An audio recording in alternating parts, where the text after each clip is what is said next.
Hey guys, how are you? So in this video, the topic I want to share on is campground tips. Living in my car for 2 years and not coming from a camping background, there's some things that I learned about campgrounds and staying at them and living in your car and just tips, overall tips, insights that I want to share with you. So one is in many campsites, you're considered a tent camper, and you're gonna have to say that I'm a tent camper.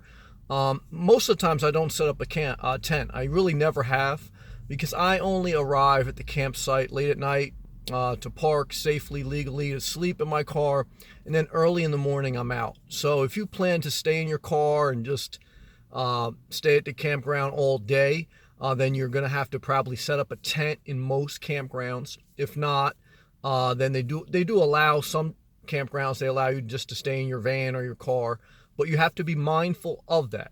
In most campgrounds, technically, again, you're considered a tent camper, and technically, if you're going to be there all day for days on end, in many campgrounds, they want you to set up a tent, and they'll say, even if you don't sleep in it, we want you to set it up. So be mindful of that if you don't plan to move around like me. Another observation that I've made staying at campgrounds, and again, I think that's a great asset, a great resource, I guess it's a better way to say it, in this lifestyle of living full time with no home base on the road, which is that your biggest problem is safe, legal parking. So you can still do some free camping, but I'm kind of referencing now paying for campgrounds for 1 night or 2 nights or whatever you're going to stay. Just add this in the mix. And what I've learned is check in on Monday and leave on Friday. The weekends are the busiest. You want to avoid the weekends. And that's a good way to supplement the amount it's going to cost. So if you only stay Monday through Friday and then you leave for the weekend when it's the most crowded, then on the weekend, maybe you stay at a truck stop, maybe you stay at a Walmart, and again, you're supplementing it. So if the campground's $26 per night and you're only staying 4 days a week, then you're supplementing it down to under $500 per month possibly. So check in on Monday, leave on Friday, avoid the weekends, avoid the weekends, avoid the weekends, and use the weekends as an opportunity to do free camping, free boondocking. Another tip is the hot summer months are the worst for insects and bugs. So there's not much you can do, especially I spend most of my time in Florida now. I got eaten alive at some campgrounds. Some campgrounds are worse than others. It all depends on the atmosphere and the environment. That all plays a part in how bad the bugs are, the no-see-ums, the little gnats, the mosquitoes, etc. The no-see-ums, which are little gnats, they're the worst. So one way you can avoid that is try not to pick a campsite by a lot of bushes and trees, because that's where they are concentrated the most in many times. Also bodies of water. But I would say just avoid, so when you're not around a lot of bushes and trees, you may not have privacy, but you also may not have as many bugs. So the campsite not having a lot of bushes and shrubbery around, you lose privacy, but you gain less bug problem. And then there's just some campgrounds, forget the campsite, there's just some campgrounds that are prone to insects more than others. In Florida, they actually say that, listed on the website for that campground, that this campground is prone to this type of bug. So sometimes they do warn you in advance. Sometimes you can read reviews online. Sometimes the reviews online are misleading. But that's, again, another tip, another insight on what I've learned. Try to avoid making reservations. Why? Because the reservation is an extra fee that's added onto your bill. And if you go online, like in Florida, there's a site called Reserve America, and that's where you make the reservation for many state parks.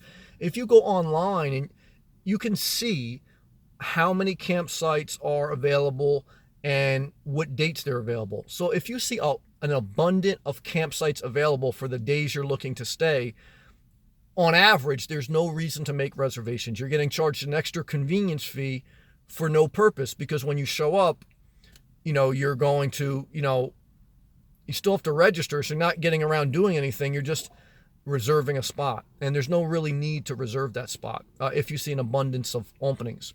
Now, certainly if you're in the peak of the camping season in your area and you see there's not a lot of openings, then that's when you may need to use the reservation. Because again, if you're living in your car or van, you have the most flexibility out of anyone staying at the campsite because your rig or your car can fit in just about any campsite. There's people with RVs, they're the main campers with Class A's, Class B's, Class C's, travel trailers. Some of the sizes of their RVs are restricted to some of the sites that they can camp at. So you can pretty much camp anywhere, especially me. I live in my Jeep Renegade and that's what I camp out of. So this is about 14 foot or less. So be mindful of that. That reservations, unless it's the peak season where you see it's crowded, don't make that reservation because you're going to have an extra fee. Unless there's a specific reason why you need to make it or it's busy time of the year. And, those are some major things, not major, those are some small tips that may make your experience better. They have made my experience better. And the other thing I'll share with you, in most camp sites and most campgrounds, you can't stay more than 14 consecutive days. You have to leave for a couple days and then you can come back. And within the 6-month calendar period, many campgrounds say you can't stay more than 60 days or 120 days. So you may not be able to stay in a 6-month period anymore. If you add all the days you stay up, all the days you stay there, you may not be able to stay more than 2 or 3 months. Again, if you only stay 4 days a week on average, and then you're back and forth, maybe you leave town for a couple weeks or a month and then you come back, you shouldn't have an issue. But you should also be mindful of having a couple different campgrounds in one area if you're going to stay somewhat in a certain area that you are conscious of you're not going to exceed that time. And pretty much if you had 2 or 3 campground areas, if you're going to stay in one kind of region, you should be able to mix that up with free camping without any problem. And again, most of this research you can do online as far as, reservations, as far as scouting out the land, finding where the closest Planet Fitness is to that campsite, because again, you're going to want to use your gym. Even though many state parks and many parks do have showers and bathrooms, I still like to use Planet Fitness as my gym. You're going to find out you're going to want to know where the nearest Starbucks is for Wi-Fi, etc. And then where the nearest recreational spot is that you want to enjoy other than the campground. Just some insights, some tips that I learned and that I'm sharing with you. And again, use the campgrounds as much or as little as you need. Be mindful of how much you're spending.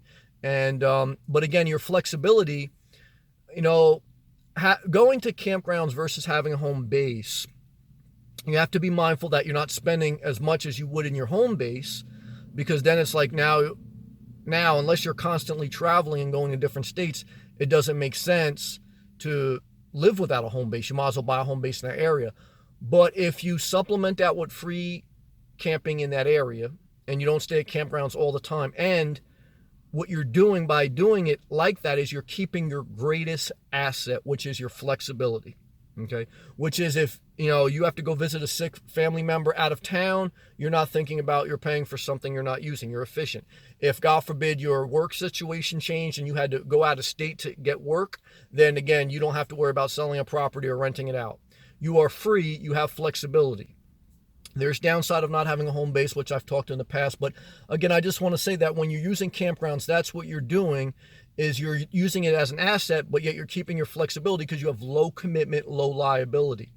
The longest you're going to stay there is 14 days. And what I found is that's a little bit too long. 4 days, 5 days is max for me. I leave a little bit and I come back. And don't be scared your first couple times doing it. Don't be scared to pay money, because sometimes you live this lifestyle like you don't want to pay anything. And sometimes you shouldn't. But sometimes too, there's wisdom in having a little bit of a routine for a couple days to refresh yourself, to feel safe, to feel secure. And it provides a level of peace of mind for a period of time. And then you go back out there and you explore the world or the country or the state. And some camping tips for living in your car, which I've done for 2 years, just shared them with you. Stay positive. If you liked the video, if it helped you, please give it a thumbs up and please share it. Thank you. And I'll upload more videos to come. Peace and love.